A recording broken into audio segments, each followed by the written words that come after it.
What we're going to do now is rank all of Erik ten Hag's signing at Manchester United. We're going to do this as a tier list. We're going to say, are they the perfect signing? Do they do the job? Is the jury out, or were they a big mistake? Get them all in big mistake. They're virtually all in That's the end of the video. Thanks for watching. Thanks for watching. Yeah, was the appointment of Erik ten Hag himself a big mistake? In fact, we should do that. We can put that in at the end. Yeah. Right, we'll start with Terrell Malatia. I think this is a weird one because we bought him for a nominal fee of, I think it was like 12 million at the time. And he came in as a backup to Luke Shaw. And he kind of pressured him quite well into playing well last season. Then he's been injured for all of this season. I don't think it's been a mistake because of the money. Like 12 million for a... But the money isn't what you bought him for. You bought him to play for your team. No, but I'd argue the jury's still out because we haven't got to see enough of him. Yeah, you can put him in jury's out. Do you know what I mean? Like, yeah. Because when he was there, he did the job as a backup left back. Will he ever be a world-class left back? Oh, no, but I don't think your backup left back... If you have a backup left back, they're probably a backup because they're never going to be world class. Although right? the trouble is your starting left back is never going to be world class either. It's Luke Shaw. Yeah, exactly. Luke Shaw, he's not world class, but he's a very good left back. I disagree on that. He's a very good He's left a good left back, yeah. He's a 6.5 out of 10. Christian Eriksen, obviously a complete and utter disastrous signing. Well, he was a free signing, and he came in last season and he filled the hole in midfield. I think if it was 50 million quid, which United are liable to spend a load of money on rubbish players, we'll talk about on this list. For free, like, it's not compared bad. to a lot of the people on this bad. list. Why isn't there another category? But should we be factoring in like we're football fans, aren't we? We're not accountants. Are we not looking at the product on the pitch rather than because the fact that he didn't cost anything, you could almost never play and not be a bad one then because he didn't cost anything. But then it would just be a waste. He didn't cost anything. He didn't cost anything, but he takes place in the squad. He takes big wages. Last season he actually did all right. He's crap, man. What's happening? Now he's useless. This season's been shocking. He's actually. But last season, actually for a a shit. free signing, wasn't bad. There's very for a free signing, he was crap. No, it wasn't, man. Crap. See, he's all getting caught up in what's happening this season. He wasn't bad last season. For 2 seasons. They got to 2 cup finals last season. They didn't have a great season, but they had a decent season. And Eriksen was part of that. Haven't you? When I've tried to tell you in the past, I thought that was a decent achievement. You would go, that was rubbish. I'm saying in the context of Eriksen for a free signing, he was part of a side that got to an FA Cup final, got smashed. That's not my fault. But in the past, I've said to you, Erik ten Hag did well last year. They got to 2 finals. You go, I feel like it's obviously the jury's not out on him, and he's obviously not a perfect signing. He either does the job or is a big mistake. I think it's so harsh to say it's central midfielder. Was it a mistake? You haven't got another midfielder because you've got him. Mate, you know, if we never had the injuries we've had over the last whatever months, he would have just been sat on the bench as a backup, He's not good enough to do that though. He's good enough for 10 minutes at the end of the game. They're winning. Set pieces. Well, what? What can he do? Gets totally out-muscled. The vision that they're playing him in. Starting him every time is a problem. Is the issue. He hasn't got the legs to play away. What was that away day in the Champions League? He was kind of absolutely done in the Champions League, wasn't he? So, in fact, Galatasaray physically just not there. This season has been awful. Yeah. Well, granted, I hate seeing. If we had to do anything, then it's a mistake because it's not a perfect signing, and it's not jury's out, is it? Jury's out, maybe. It's not jury's out. We know the answer. The answer is mistake. It's not. It's a light big mistake. It's like a light. I don't think it's a big mistake. It's a diet big mistake. But use that vote. A big mistake. Lisandro Martinez, Mr. Injury himself. Probably on this list, the only one you can say has been a success. And then you go, he's been injured a lot, he's not been injured a lot. He's had a big injury at the back end of last season, which he carried into this campaign. But I think if you look at how bad we've been this season, a lot of it could be down to him missing out. I think he was the perfect signing for Ten Hag at the time. Yeah. And last season, what he did for the club, he's definitely not a does the job guy because when he plays, he's the best player. Definitely not jury's out. The fitness issue is a problem, though, isn't it? Well, it was an injury. I think it was like was it a metatarsal or something? And then he came into the season with it out without it actually being repaired. So then he picked up another injury again. But I think Lisandro Martinez was a very good signing. I think he does the job. I think he's a perfect signing. I think he's a great number 2, and you still need that world-class centre-back for him to play alongside. I don't think he's good enough. Him and Varane were top quality, one of the best centre-back partnerships in the league last season. I'm not saying I'm talking about long. You've spent a lot of money on him. Decent age profile. Lisandro Martinez is worth it. He's 25 years old. Lisandro Martinez, I think on the scale of this, I think for other clubs who have signed players that have landed and immediately improved the team and contributed massively, he wouldn't be a perfect signing. It'd be like looking at Chelsea's players. Certain players you go, they're a perfect signing because everyone else has been so crap. But similar here. You look at this list, someone's got to be perfect signing. And if it's someone, Martinez is mate, there's a. So does the job. Not an issue. I don't think he has to be perfect. You know, if you look because at everyone else is crap. You know, Ineos coming in and look going down the list. You know, Ineos coming in and going, which players we get rid of?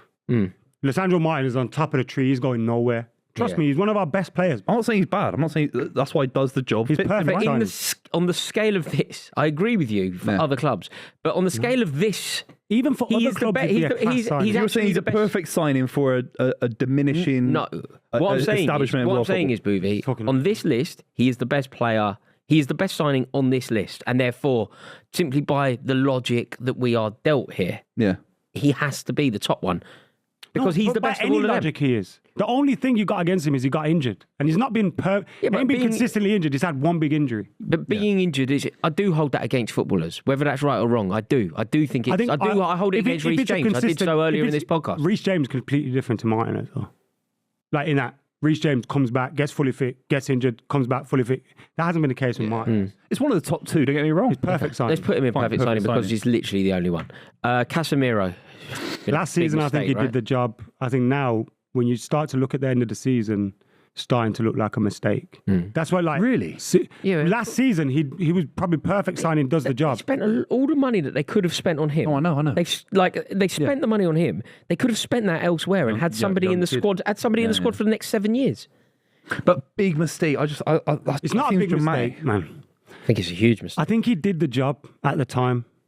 But then the money that you spent. But you know what the thing is, you were kind of punishing these players for the Glazers and that not being able to negotiate deals. Like Casemiro shouldn't be a 60 million. What did Mohamed Kudus go for? 40 million. But and how old is he? 20. How can signing Casemiro not be a big mistake? And oranges again. Different position. But if we put the guy who did the transfer in this list, and he's a big mistake. But you know, Casemiro didn't sign himself, did he? Last season, you look at Casemiro and you go, perfect signing for what United needed. Yeah. After we lost against Brentford and Brighton. And there are games he was head and shoulders above everyone. And he was nuts. And we were even arguing, you know, the talk was Partey, Casemiro, Rodri, right? We were all having those chats.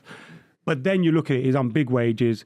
He's probably going to be sold at the end of the season. But having a big impact doesn't mean that you aren't a bad signing and a big mistake. Chelsea signed Kai Havertz. That was a massive mistake. No, I'm not saying... He scored a goal that won us the Champions League. He's had massive... I don't think Casemiro's in perfect signing. Right.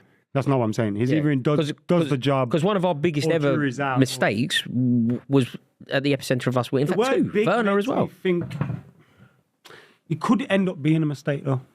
I think it's a big mistake because he takes up a position in that midfield. And you can't sell him. For who? McTominay? Jesus. No. For someone else, mate. For someone else. Who is someone else? That's what I mean. No. That's the problem with the... What I'm saying is, with Casemiro, if you didn't sign Casemiro, so go back to that summer where he signed. If he doesn't sign... and you spend that money elsewhere, the fact that Casemiro arrived, you were going to sign a midfielder that year. Again, Rabiot and Arnautovic. Jesus. Arnautovic.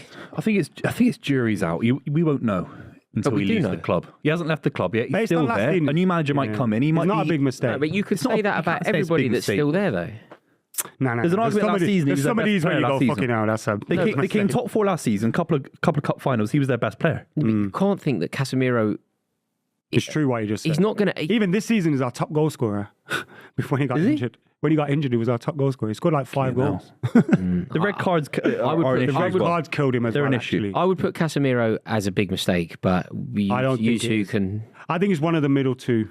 I think it's jury's out. We won't know until he leaves. But then how do we know? Could we not apply the same logic to Anthony? No. Well, we won't know until... Bad already. We won't know until he's already. But Casemiro, there's evidence of him. Like, he was Anthony's good for never been a good last player. season. Yeah, Casemiro was very good for us last season. Him and Martinez were what held us together last season. This all feels very nice. When I did this list on my own, I looked through it. I just almost have them all in a big mistake. I don't think we've had anyone in a big mistake yet. Anthony's a big mistake. It's the first one in a big mistake. Is it? Yeah. And you think about their recruitment. You think about how everyone talks about their recruitment. We haven't put one player in a big mistake. But I've been saying that everyone is a big mistake. Let's just do it from now on. Literally nobody is a big mistake until Anthony. But to be fair, we started off with 4 players that were all big mistakes. Had a good impact last season when they came in. We finished third and got to 2 cup finals and won one of them. We didn't have a bad season last season. And 4 of those players at the top that we started with, you could credit them with being a big part of that. Now you get to Anthony... And it's like, Jesus Christ, give me £8 for him right now. One of the worst the league's ever seen. I mean, European football's ever seen. He's up there with him and Maguire. The problem with him as well, the real issue with Anthony, it was Ten Hag's man. Like it's such a bad indictment. Like, you know, this isn't me making any excuses for the ownership at Manchester United, far from it, in fact. But, with regard to this manager, they backed him. They bought the players that he wanted. They bought the players that he had the rapport with. They bought the players that he had the relationship with. And they bought the players that he particularly wanted to play his style of football. Anthony, though, could have been bought at the start of the window for like £35 million. Like, they genuinely could have. They overpaid for him. And there were probably hundreds of wingers as good, better than him, whatever, available for less. The reason Ten Hag goes, get me that guy at the end of the window, is because they haven't done any of this other due diligence for the players that he wants. Yeah. So ultimately, it just becomes, I need a winger, get me a winger, I know this guy, pay whatever to get But 35 million would be a waste of money. It would have been, yeah. But then he probably has less pressure on him. It's Ten Hag's bloke. That's such a worry for me, that Ten Hag has gone get him and pay the 80. Like, because he is clearly not worth that. They've clearly overpaid. They've clearly been done. So he definitely goes in, big mistake. Yeah. Wouty Weghorst, obviously big mistake. Marcel Sabitzer, obviously big mistake. Can you, again, I never want to see Wouty Weghorst in a Man United shirt. Marcel Sabitzer, on the other hand, he came in on loan. Is it fair to be ranking these loanees? How did he do? Sabitzer did the job, he was just there, wasn't he? Did the job. I mean... Whatever the job was to come in for 10 minutes, 15 minutes in a game. Like the Wout Weghorst, you go, God love him, yeah. That was a mistake. Never want to see him play for Manchester United. But it's like... Sabitzer was okay. It's a huge mistake because Manchester United should have been buying a different striker. Yeah. We should have been buying someone. But Ten Hag literally had no choice. He needed a striker. He was even looking at Arnautovic. Like, that's how mad the situation got where people were like, yo, we can... There is context. There is definitely context around, the whole club. But just analysing these players... The fact that you get there and you bring in Wout Weghorst and you think it's a good signing shows there's been a lot of mistakes. Mason Mount. I think jury's out, personally. I think the jury's out as well. The one thing, obviously, hindsight is a beautiful thing. It looks mental that we could get a player for free in the summer that's been injured for the whole year and we paid 60 million for him. That is mental. Yeah. But I also think we didn't know he was going to be injured, right? No. He could have been fit for the whole season. He could have been mint.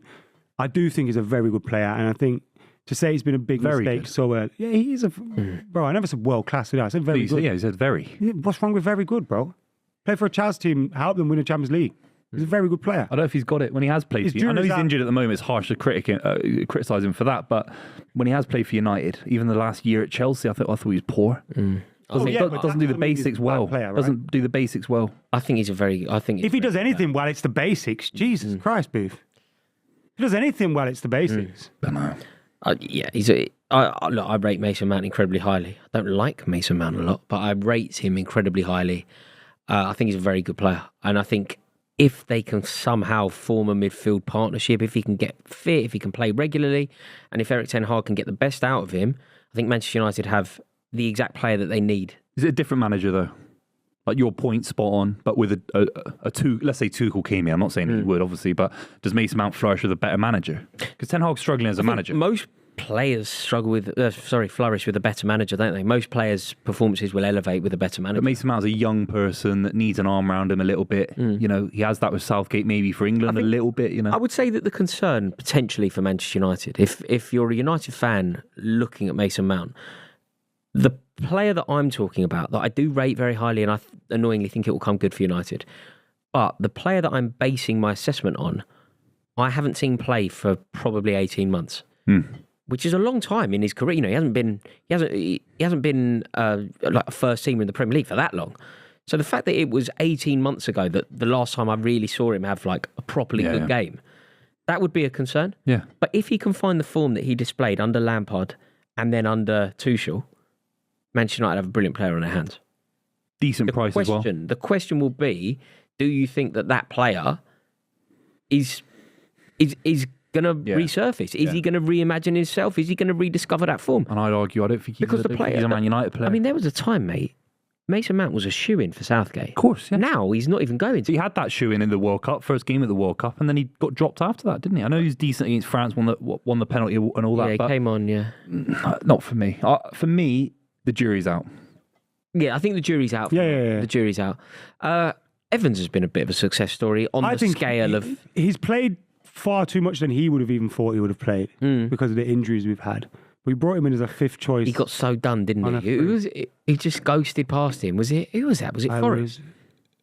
It was a touch before the goal, wasn't it? Yeah. Smashed toe. He kind of anticipated he was going to shoot. It went wrong way. Yeah. But apart from that, I think he has been pretty good for us when he stepped in. Yeah, and look, I think he does the job as a fifth choice centre back. He does the job. Does the job. Someone who hasn't done the job much, Andre Onana. I mean, that's been dropped at AFCON as well, making mistakes at AFCON. First couple of games at AFCON, didn't make a save.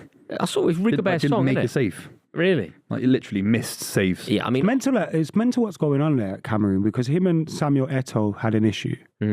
I'm not sure what Eto'o's position is with Cameroon, but he's always around a team. And that was why Andre Onana got retired from Cameroon and international football. And then he's gone back in.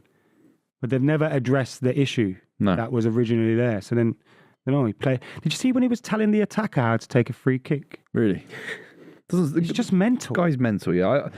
I like watching him sometimes, but he's mental. I mean, I think on this list, if we were to anoint somebody as the biggest mistake on the whole list, I think it's Andre Onana. Anthony's big. No, Anthony's the biggest one, but this season, recent season. Onana was decent for Inter Milan. When Anthony came in, I don't know what was expected. When Onana came in, he was expected to totally reimagine this Manchester United team. He was supposed to be the reason, the ticket to Ten Hag ball. Yeah. The justification for appointing Ten Hag was almost bringing a goalkeeper that will allow him to play his expensive game.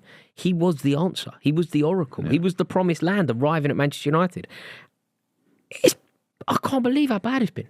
I honestly can't believe... The amount of highlights you can get on Twitter is surreal. From day dot. It's like 1.5 hour long movies about his highlights of mistakes. Like Netflix Honestly. Mate, the other it's a marathon. From day one. I think they played Wolves opening day and he gave away a penalty and he didn't get... should have. And from then, it set the tone. The ones against Galatasaray, Bayern Munich. Well, that's the thing. The reason why Manchester United aren't playing European football, not even Champions League football. European. They're out of Europe. They were out of Europe in December for the first time for donkey's years. It's because of one man, one player. He'll never be the guy, unfortunately. I don't know why. He had a lot of quality at Ajax and, of course, Inter Milan. But did he? We didn't see him enough. I think that relative to the Italian league, he was a good keeper. Relative to what he did for Ajax, why is he so bad here? I think that hasn't helped him. I think the momentum is been a negative momentum for him, where it's all kind of spotlight unravelled. Number one at Man United. But a big problem, I think, for us as a team this season, particularly, and obviously a goalkeeper who's going to be impacted by that, our defence has changed. Our defensive pairings, we've had over 10 of them. Yeah, it makes no difference when you can't catch them. No, but you need... I know those mistakes are massive, but in terms of a goalkeeper that wants to play out from the back or do these things and that, you have to have a settled defence. We haven't had that, but you are right. I don't think the mistake was replacing De Gea, but buying on... But Luton's keeper faces 30 shots a game. Bournemouth's keeper, and they're better keepers. They're not, though, are they? I mean, statistically, it's been shown on as one of the top performing keepers in the league. What stats? I mean, the stats that the Premier League produces. Yeah, but we're talking about base levels of quality for a keeper, things that go underneath. Those are base level. Being beaten near side in free kicks and stuff like that, the short side of a free kick. No, I'm agreeing with you both. Yeah. It's not looking good for him. It's a big mistake. But, the stats tell you a different story on him. Big mistake for Onana, though? It's a big mistake. Yeah. Right. Rasmus Højlund next. This is a really weird one. I think the jury's out still. But I do think in 2 years' time, if United settle down and whatever, new manager or who Ten Hag settled in or whatever, I think Rasmus Højlund could still be part of a good Manchester United team in the future. I think he's a very talented striker, his movement and all that. If things go to plan with He's a young Ratcliffe. lad at the moment, playing in a poor Manchester United team. He scored 8 or 9 goals this season. He's scored a lot of goals in the Champions League. We were top goal scorers in our Champions League group and had a negative goal difference. Us going out of the Champions League wasn't anything to do with him. And I think if we're still in the Champions League, a lot of people are going, you see that Højlund? The goalie is Galatasaray, the chip and all that, beautiful. Do you know what I mean? I think Højlund... I think the jury's out still on him, but I do think in a few years' time we could look at him as the perfect sign. Do you think he'll be top 5 in his position in Europe in the next few years? Has he got the ability to be a world-class striker? He's got potential to be that. Yeah. But are you confident? Are you confident? I'm not confident about anything at Man United. Right. I think at very best it's jury's out for Højlund. He's young. Well, he's definitely not a big mistake. He's not a mistake. He's so young. He could be amazing. You could still make everything that Adam said though about in 2 years' time we could be looking at this and he'd be a perfect signing. That can be true, but it can be a mistake now. It's not a mistake now because they addressed the issue of a striker. They signed someone that was young, adaptable. He has scored a few goals in the Champions League, a few in the league recently as well. It's not a mistake now. No way. It's not too expensive either. I know 65 billion in today's market for a young striker. 9 goals, yeah. If he's there for 10 years, right? If he's there for 10 years, and Adam's just illustrated it, if they had a better defensive record in the Champions League, they might be out of the group. His goals helped them a lot in the Champions League group. It wasn't his fault they got knocked out of the Champions League. No, we've established that was Onana's, but it's a team game ultimately, isn't it? So kind of like apportioning blame in one direction. It'd be like me going, well, it's totally his fault. It's totally his fault that they're not in the Champions League spots in the Premier League. It's totally his fault that they're not in the Champions League spots in the Champions League because he ain't scored enough. Yeah, but you can't say it's a big mistake. Signing Rasmus Højlund is not a big mistake. It is not. Why is it a big mistake? Because they address a striker issue. There's not many strikers in the European football league. Addressing it doesn't. Chelsea addressed the striking issue with Nicholas Jackson, but it was a mistake of a signing. Fine, yeah. Because he's not a very good player. So you don't think Højlund is a very good striker for the money they spent on him? That's the point. Fine, exactly. That's fair enough. I think addressing the issue is only part of the solution. They've signed a striker, great, but they haven't signed a striker that I think is good enough to lead the line for them. They've signed a striker that hasn't scored enough goals in the Premier League. They've signed a striker that, scored goals in the Champions League, but they're out. It's not a big mistake, in my opinion. No, it's jury. I think it's jury's out. Yeah, it's harsh. It's jury's out, but I haven't been that impressed. No, I've not been impressed. No. It's true. I have. I've been impressed with him, seriously. When I look at Manchester United and I look at Rasmus Højlund, I see someone that, is doing a lot of things right now. Missed a few chances here and there. But also, we hardly create chances for him. And I think Rashford's come under a lot of stick this season. Rashford's the one who creates most of his chances. When you look at we criticise Anthony here and our wingers and that, like, no one's been creating chances for this fella. I think he's a good player, and I think he could prove to be a very good one for Man United. Yeah. Let's see what happens. Bayindir, Well, Bayindir never plays, so I'm guessing he thinks it's a big mistake that he joined Manchester United, but pretty hard to judge this one. He's neither the perfect. Yeah, I've got. I mean, I think it has to be jury's out because I don't know. Jury's out. Yeah. Jury's out. Reguilon done. I think Sergio Reguilon at the time did the job. He was an emergency left back.